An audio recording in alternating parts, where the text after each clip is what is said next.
Good afternoon, ladies and gentlemen. Please join me in welcoming our television and webcast viewers to today's program. My name is Fred Mifflin, President-elect of the Canadian Club of Toronto. Viewers, we're very pleased that you are participating with us today. The Canadian Club is proud to provide a forum for leaders in every aspect of society to share their ideas with us. We are committed to providing a welcoming venue for discussion and debate on issues that impact our lives.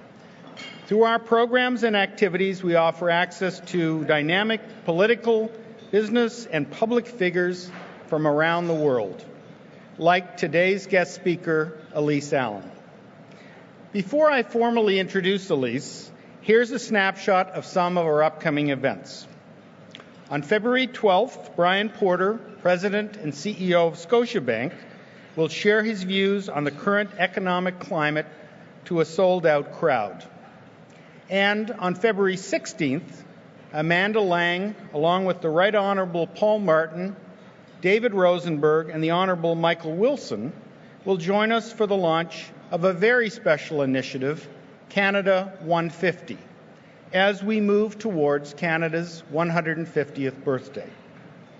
To order tickets or to learn more about the club, please visit our website at canadianclub.org. You can also join the conversation via Twitter and Instagram by following us at CDNCLUBTO or by using that hashtag. I want to express special thanks to today's event sponsor, Morneau Shepell, celebrating their 50th anniversary this year, represented by Hazel Claxton, Morneau Shepell's Chief Human Resources Officer. Hazel, thank you for your generous support.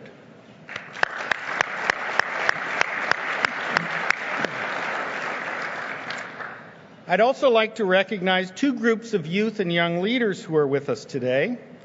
Women in Management Association at Rotman, sponsored by Borden Ladner Gervais LLP, and Civic Action Diversity Fellows, sponsored by Green Soil Building Innovation Fund. Welcome and thank you for joining us.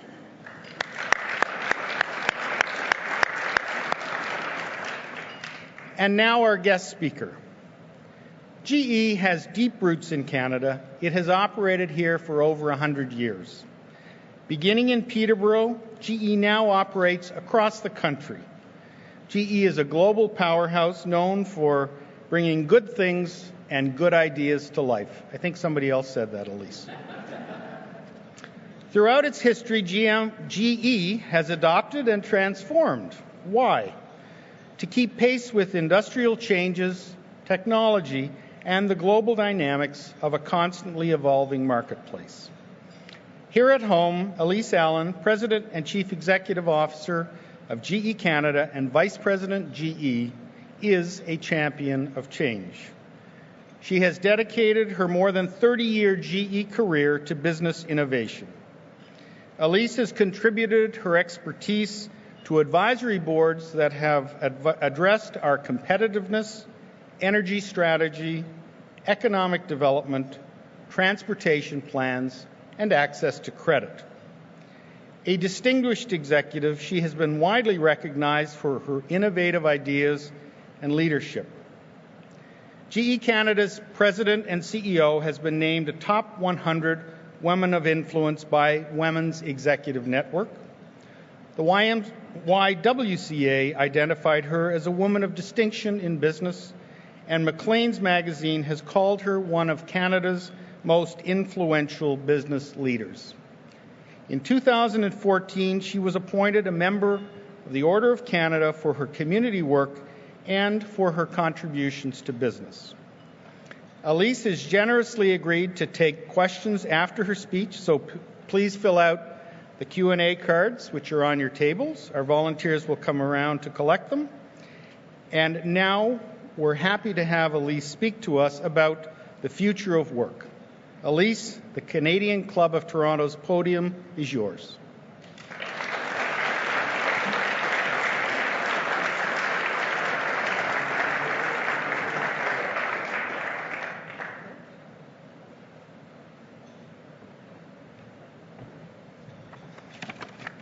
get rid of this. Thanks so much, Fred. Thanks very much. How are you? Good day? Thank you, Morneau Chapelle, for lunch. We appreciate your sponsorship, and we're a great customer of theirs, and certainly appreciate the good work that you do for us, so thank you. I hope I can provide you, after this great lunch, a little bit more substance and a little food for thought. So thank you very much, Fred, and to the Canadian Club for the opportunity to speak with you today. You know, there is no shortage of reports highlighting the dramatic economic and political changes that are taking place around the world. From my global perspective, I see a world that is changing on many dimensions. It's characterized by slow growth, influenced by China's economic rebalancing and deceleration, which has impacted global commodity markets. We have increased volatility. Look at oil and gas pricing. Look at changing political regimes around the world, or even the weather. Burgeoning middle classes are demanding a better quality of life, but are confronted with slower economies. Unrest is caused by high youth unemployment and underemployment, and we have increasing environmental imperatives. There's a lot going on. But amidst all these dynamics, the most profound revolution is the disruption caused by the emergence and the globalization of exponential technologies. We have all these innovative technologies that have been developing beneath the radar for a long time, but now, for a variety of reasons, these technologies are taking off. And if you look at some of the work by Ray Kurzweil, he shows us that when these technologies take off, the growth is actually exponential, is and will cause great disruption. This technology revolution will dramatically impact all of us and the future of work. These digital and technological shifts present huge challenges to Canada, but also tremendous opportunity. You know, the key to Canadians addressing these challenges was provided to us over 150 years ago, and not by any business guru, but actually by a scientist, Charles Darwin. Back in 1859, you will recall that Darwin published his famous theory, which simply put, says that an entity that endures must have the ability to adapt.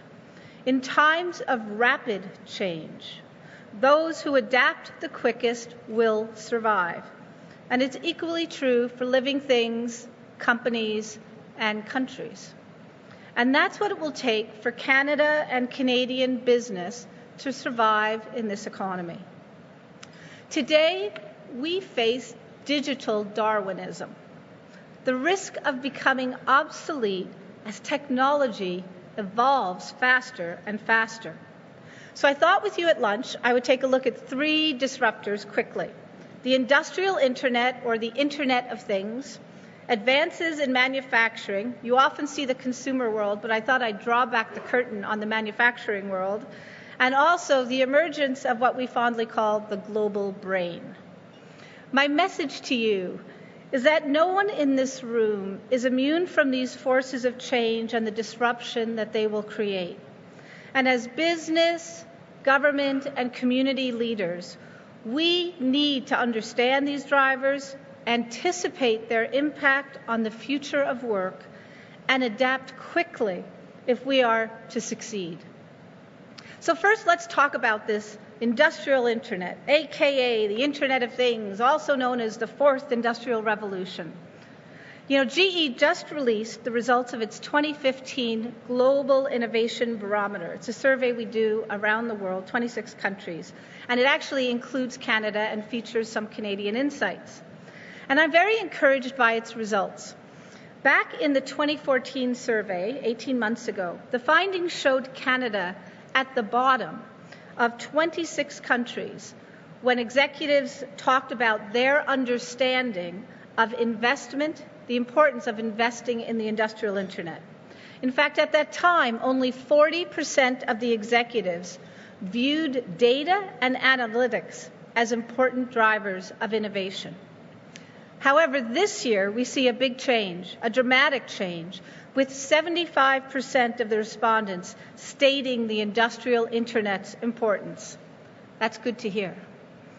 So what is this fourth industrial revolution, as some are calling it? What is it really about? A connected device or machine becomes something new. Think about the smartphone. It was just a phone, but then it became connected. And what happened? What happened to the whole consumer side and usage and functionality of that phone? Now apply that to the industrial world, or the B2B world as we call it, and consider the impact of 50 billion machines. 50 billion machines becoming connected by 2020. The industrial internet is all about machines, what we fondly call at GE the big iron, connecting with our new capabilities around big data. It is and will continue to change the way we work. We can now collect and process tremendous amounts of data that was previously prohibitive. Why is that? 3 reasons. First of all, we've had tremendous advances in sensing technology. The second is we've had an increased rate of speed in the ability to process huge amounts of data. And third, the costs to do that massive processing have come down dramatically. The result is that machines can now predict, react, and in fact be social. They can communicate seamlessly with each other and with us. That is why GE is actually focused on becoming a digital industrial company.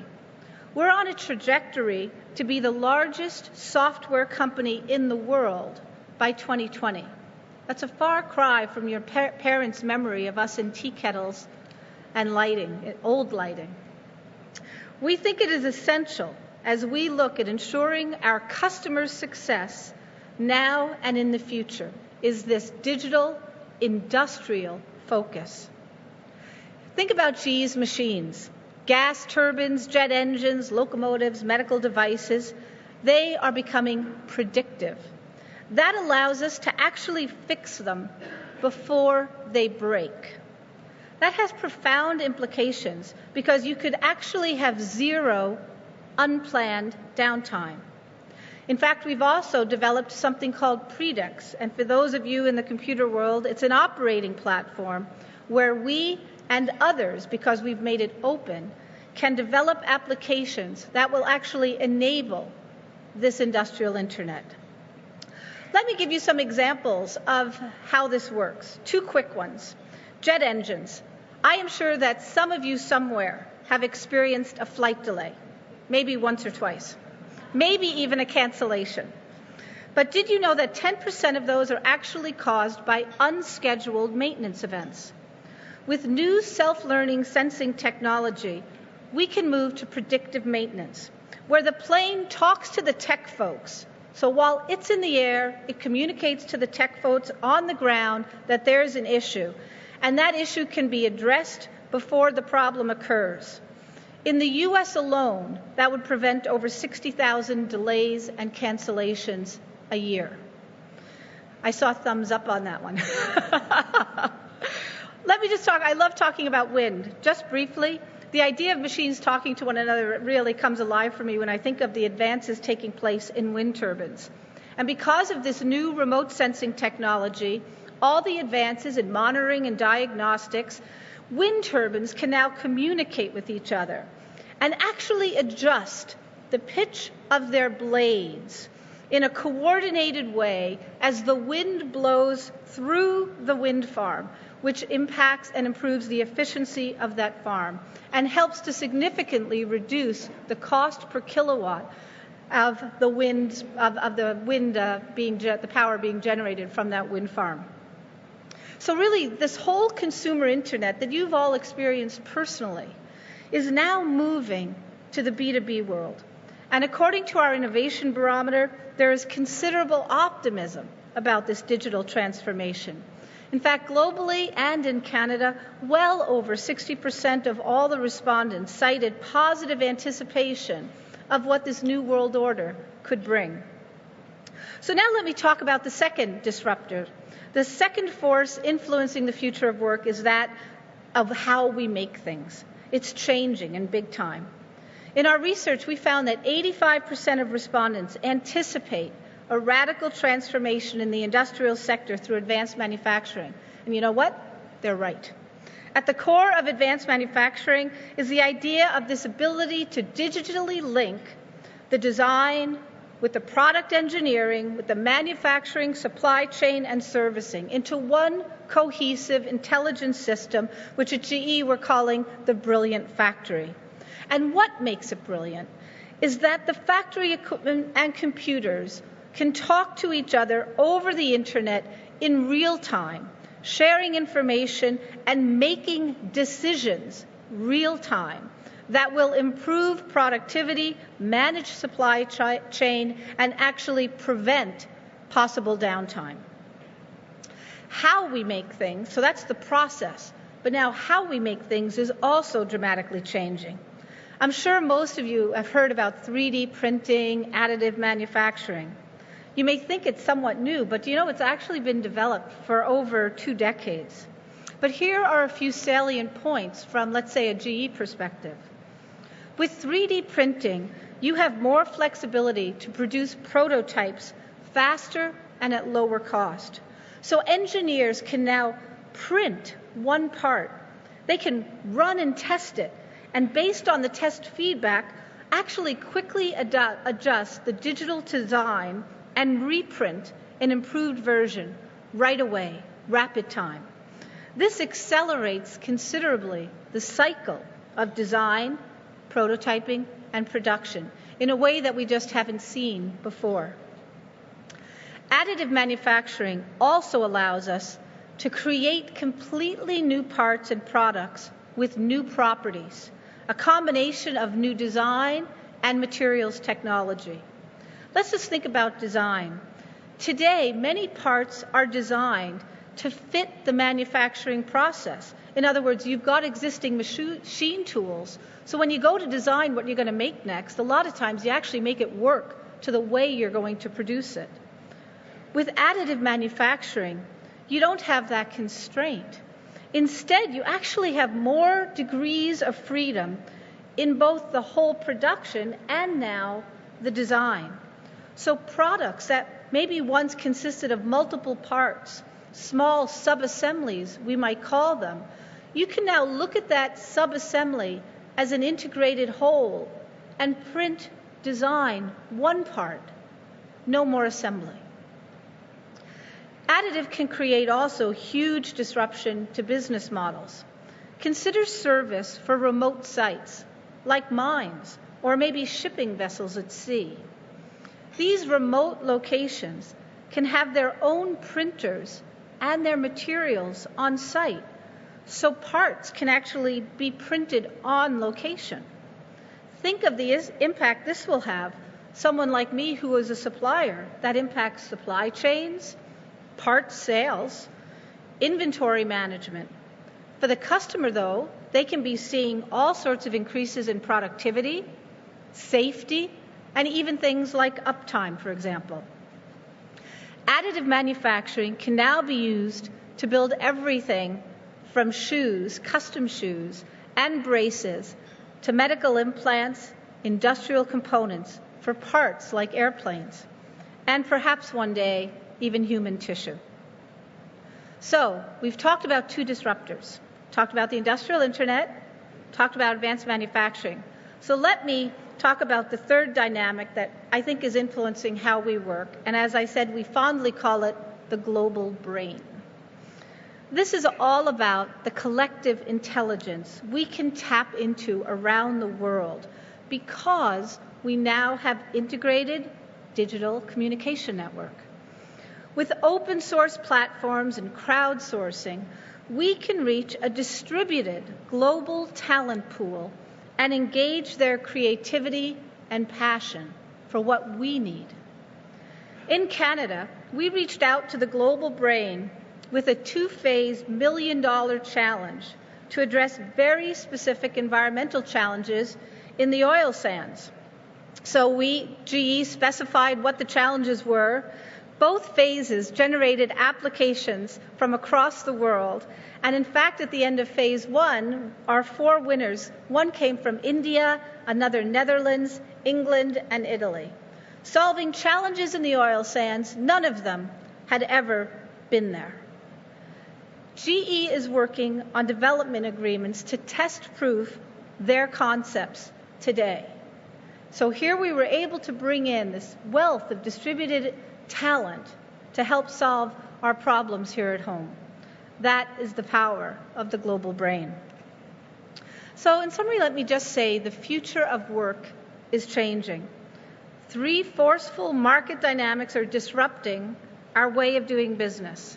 This whole idea of the industrial internet, big data, big iron, connecting, these many new advances in manufacturing, and I didn't even get into robotics, artificial intelligence, which are real, live, happening today, and this whole idea of a connected human network, a global brain that we all can now access and leverage and engage.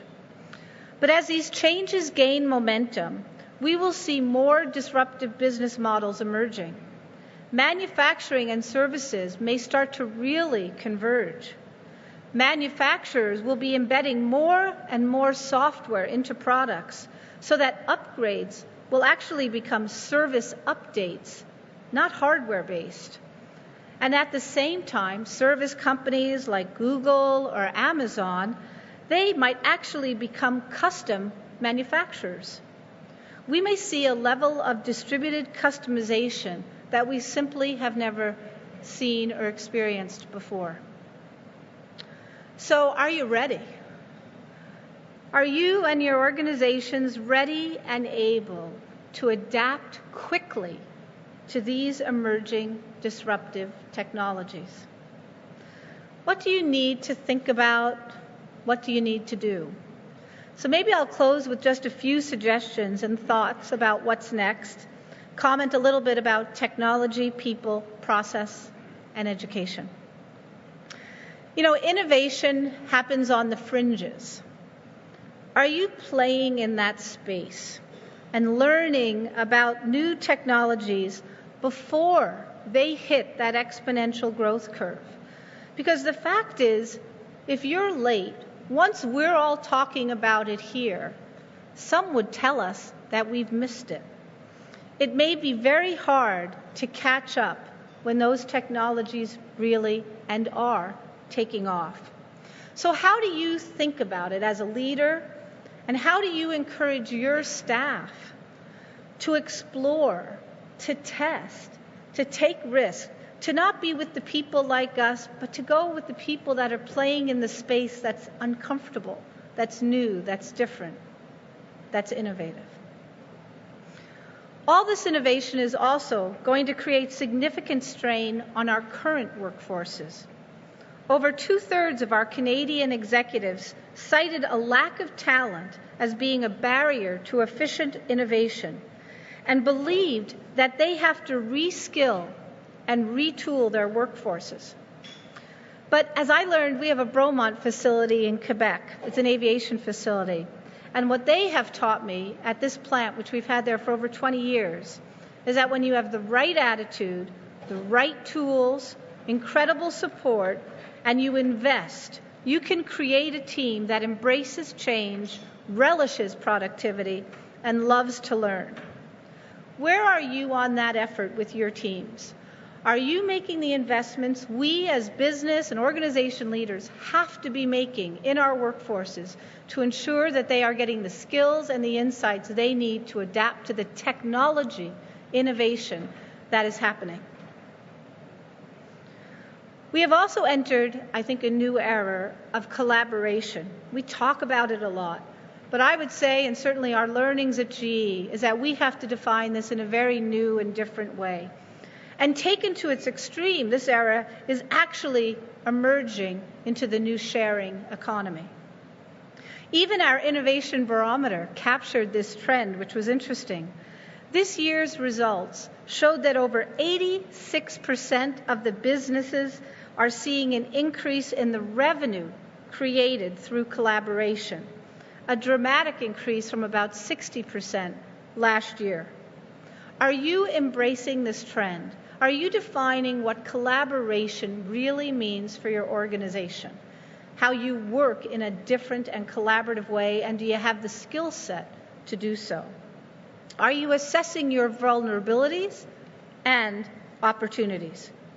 As we face these changing business models, we need to reassess our definitions of risk and our approaches to managing it, to understand where the profit pools are going to reside in these evolving business models. And so let's talk just about culture and work style. GE is a learning organization. That is one thing I can say after my 30 years, it never stops. And we learn from others. And I've spent time visiting a lot of the newer companies that are out there, exploring how they think about culture, retention, and engaging the next generation worker.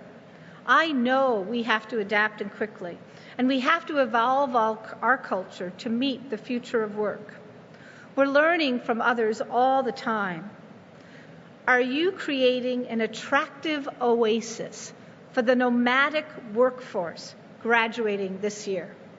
Would I have even asked you that question 3 years ago? And just a final thought.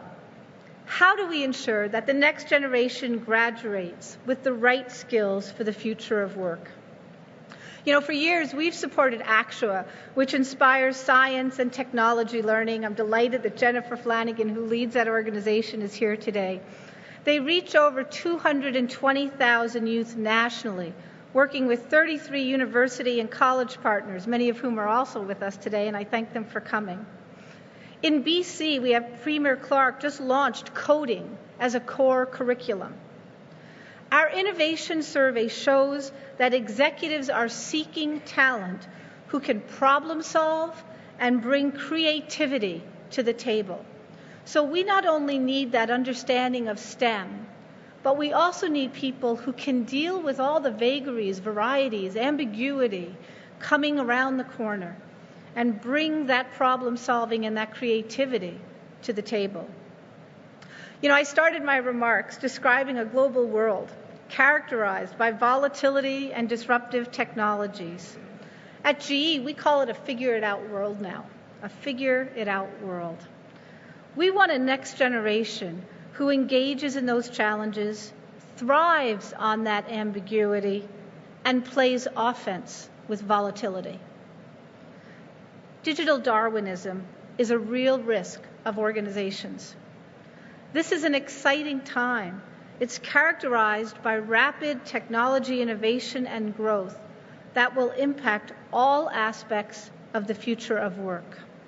No one is immune. Those who succeed are the collaborators who have built resilient and flexible organizations that can and will adapt quickly to the market's volatility and opportunity. I look forward to working with you in these challenges and exciting times ahead. Thanks for your time today. I look forward to your questions.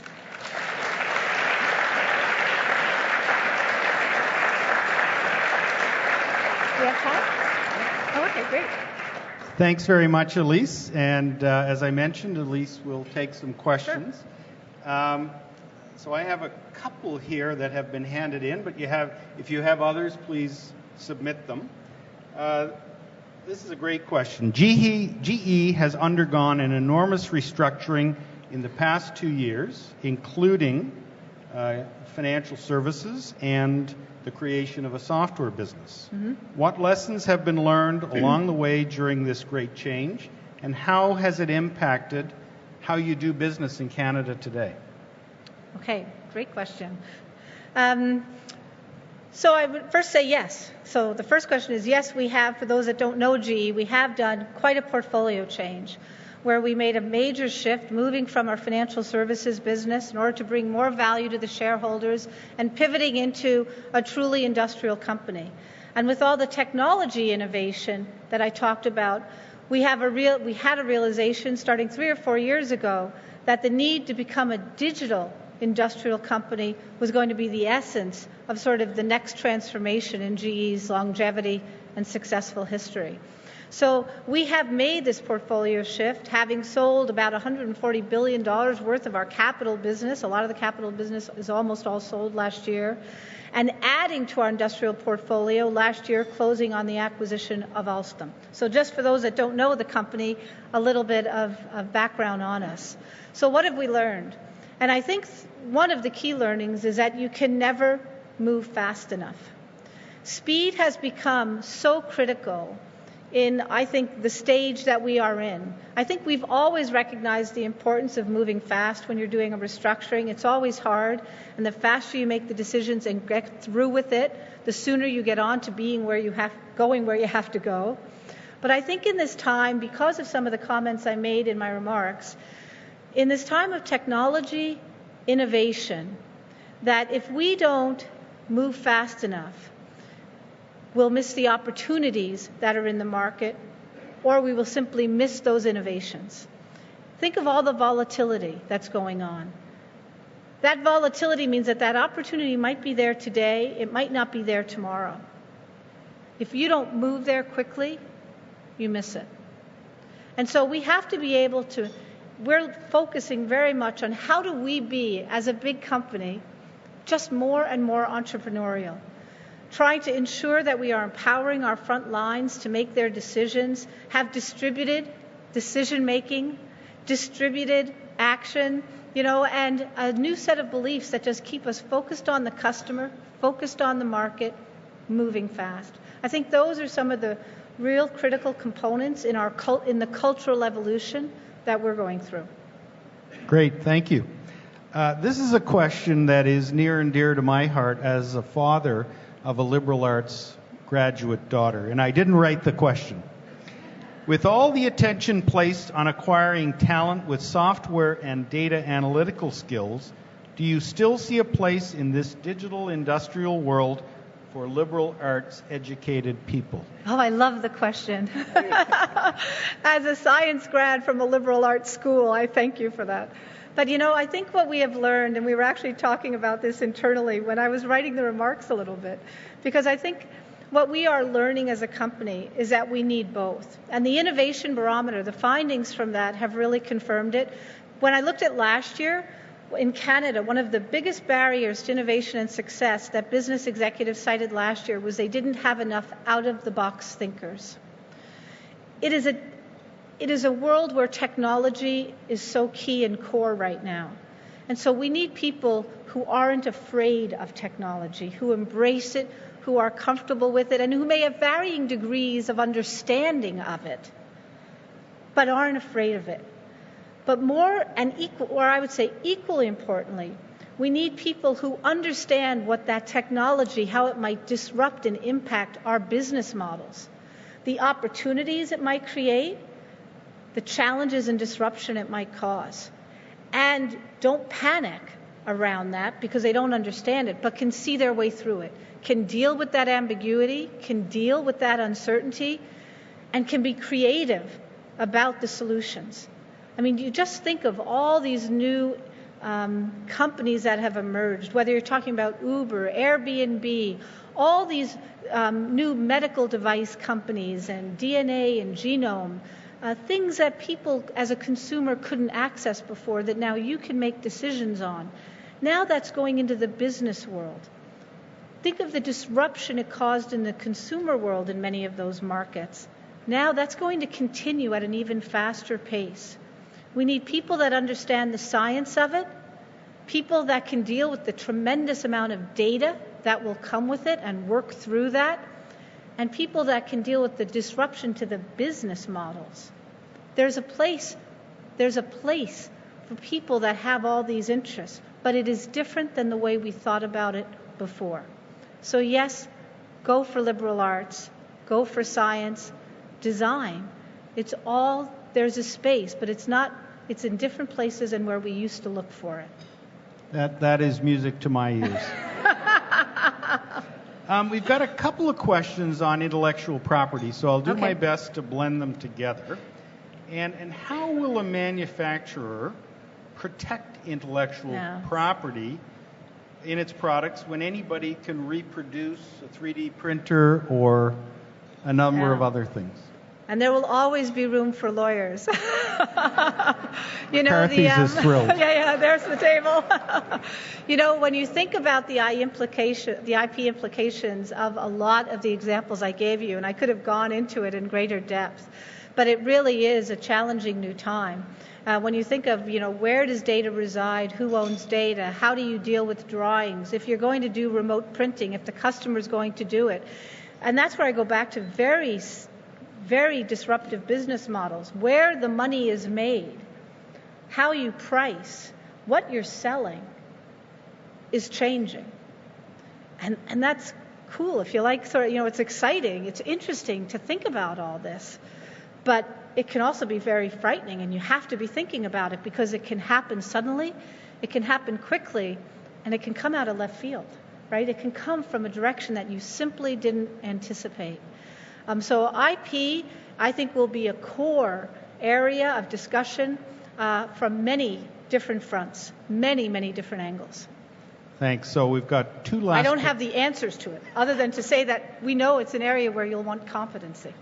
So two last questions. One on healthcare. Startup Health in New York is a great example of GE getting involved and behind highly innovative startup community.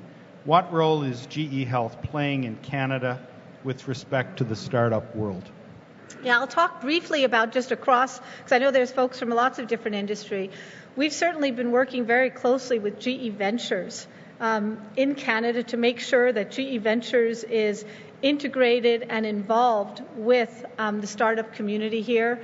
So whether it's Mars, who is doing tremendous things, or Ryerson, who is also leading the way, Communitech, we have so many great examples of innovative groups, all that's going on down at Western. I feel I'm looking at the audience thinking, I'm in trouble now because there's somebody I didn't mention. But we have a tremendous amount of work, and certainly as GE, in terms of our innovation center in Calgary, as well as the work that we're doing with a number of these startup communities and incubators and accelerators, and with the venture capital community. We're trying to make sure that, as a company, we take full advantage of the brilliance that we have here in Canada and the entrepreneurship and the entrepreneurial spirit and efforts that are going on. And GE Health, we just announced just 2 weeks ago now, in Mars, a new startup in stem cell therapy that's very exciting, first in the world to figure out sort of mass manufacturing of stem cells, and that where the investment has gone here in partnership with CCRM into the Mars Center. So we're very excited about that. Some great work at Humber Hospital, leading the way in terms of new approaches to digitization. And so we are investing in startups, we're collaborating with startups, and we have got many, many different models. And I think as a business community, I see more of that happening, and we have to continue to embrace the startup community and help them through that difficult stage of commercialization and scaling. I think everyone is very good at startups. I think the challenge, and I think many of you in the room know this, is that capability to drive from startup to commercialization and scalability. And multinationals and big companies can play a key role in that. And we're working to do that with licensing technology, venture funding, strategic investments, as well as supply chain, where we invest heavily in our supply chain to help them grow and scale and grow with us. So the final question is a people question. Okay. And I'm blending a couple of themes here. What's the most important competency of your leadership team? And how do you deal with the, quote, human factor, where people are not able to adapt to digital technological change? That's rolling in a couple of questions. Right. I cheated. First of all, my team is great. So part of it is their patience in putting up with me, so that's probably their most important competency. But I think, when you look at the leadership team today, I think this ability to connect the dots, things are just more complex. Nothing is quite as straightforward. And when you want to collaborate, you need to find who are the right partners. You need to be able to assess them. And you need to be able to see who can work together and what does that model look like. So there's an ability to have analytics of understanding what the problem is, but creativity in how you think about solving that challenge and make sure that you're working on the right problem. So data and analytics to understand the problem and define it, and then creativity to understand and be open-minded to who and how will you address that issue, that problem that we have. Great. Thank you very much. Answered. Great. Thank Great you again questions. for your time today.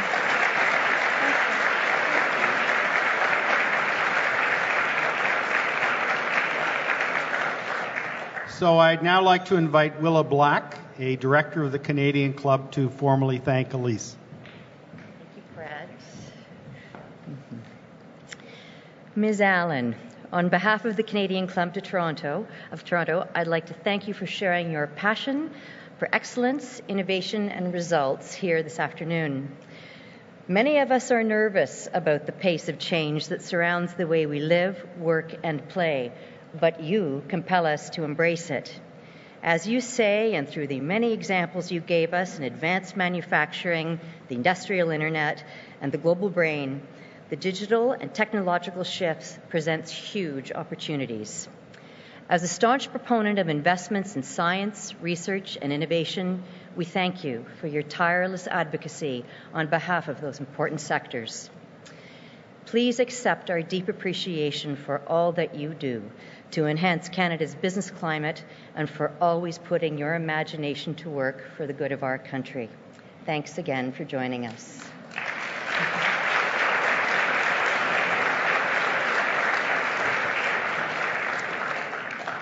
Thanks, Willa. I'd also like to echo Willa's comments and thank Elyse for joining us today. And also thanks very much to Morneau Chappelle, our event sponsor, for your support. Before I adjourn today's meeting, I want to draw your attention to the event survey cards on your tables. We're always looking for ways to improve your experience. So please take a minute to help us by sharing your thoughts and comments. This concludes our program today, which will be broadcast on Rogers TV in the days to come. We're grateful to Rogers TV and 680 News for their continuing promotion of Canadian Club events. We'd also like to thank MediaEvents.ca, Canada's online event space, and VVC for live streaming today's event. To learn more about the club, please visit us at canadianclub.org. Thanks again for joining us. This meeting is now adjourned.